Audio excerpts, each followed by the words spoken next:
Gastro-entérite. Définition.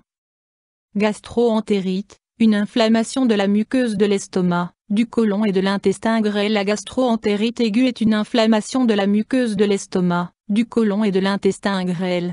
Elle fait partie des maladies les plus fréquentes chez les enfants et les personnes voyageant dans les zones tropicales.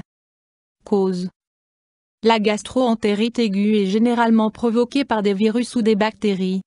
Les salmonelles, Escherichia coli, les entérocoques, Shigella ou encore les campylobactères sont des agents bactériens responsables de la maladie.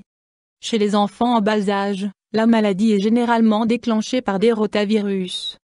Des adénovirus ou des entérovirus peuvent également être à l'origine d'une gastro-entérite. Des parasites comme les amibes ou les lamblias sont plus rarement mis en cause. Les principaux symptômes de la maladie sont des vomissements et des diarrhées.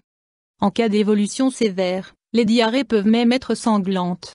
La déshydratation du patient constitue le principal risque. Troubles, symptômes. Vomissements, diarrhée liquide, parfois sanglante ou glaireuse, au moins 3 fois par jour, douleur abdominale, perte d'appétit, vertige, céphalée, symptômes grippaux, fièvre, frissons.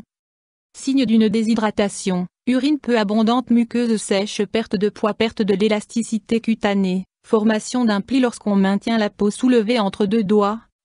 Nourrissons, chez les nourrissons, les symptômes suivants peuvent s'ajouter: fontanelle enfoncée, faible réflexe de succion, réduction du clignement de paupières, production urinaire très réduite. La perte importante de liquide peut avoir des conséquences néfastes sur l'organisme. Le risque de déshydratation est particulièrement présent chez les nourrissons et les personnes âgées. Si elle est très importante, cette déshydratation peut entraîner le décès du patient.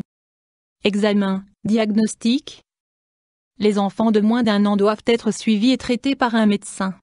Les patients qui vomissent durant plusieurs heures et qui ont de la fièvre doivent également faire l'objet d'un traitement médical. Les méthodes de diagnostic sont: anamnèse avec prise en compte des symptômes du patient éventuellement, examen des selles pour identifier l'agent pathogène, analyse sanguine et urinaire pour déterminer l'ampleur de la déshydratation. Options thérapeutiques. La plupart des gastro-entérites guérissent sans traitement médicamenteux. Généralement, seuls les symptômes sont traités.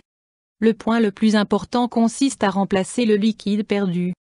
Les médicaments antidiarrhéiques sont uniquement nécessaires au bout de quelques jours et ne devraient pas être pris sans prescription médicale.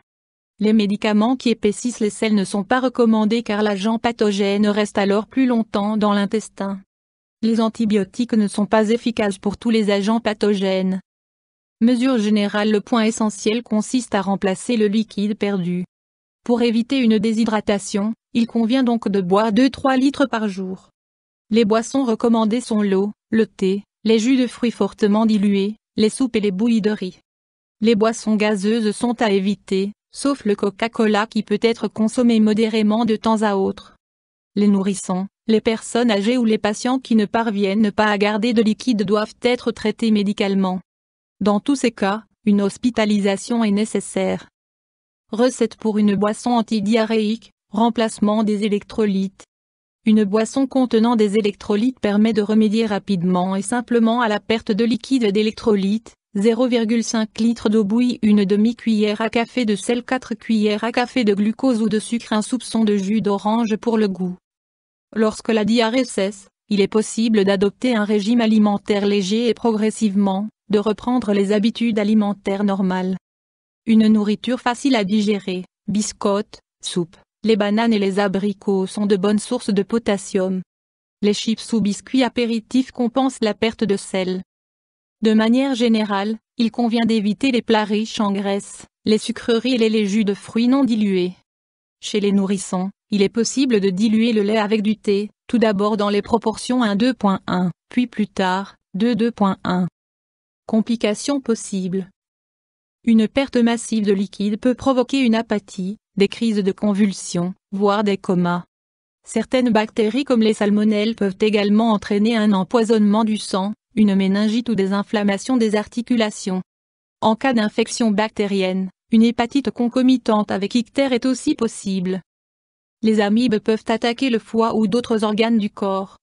Chez les patients jeunes, les lésions de la muqueuse intestinale peuvent engendrer une intolérance au lactose ou aux protéines du lait. Mesures préventives. Règles de base lors d'un voyage dans un pays chaud. Cook it, pell it or leave it égale cuis-le, pelle ou laisse-le. En outre, il convient d'être vigilant avec les salades, les boissons, les glaçons et les glaces, tout comme avec les sandwichs contenant de la salade ou des crudités. Faire bouillir l'eau avant de la boire ou boire de l'eau minérale. Cette règle s'applique également au brossage des dents.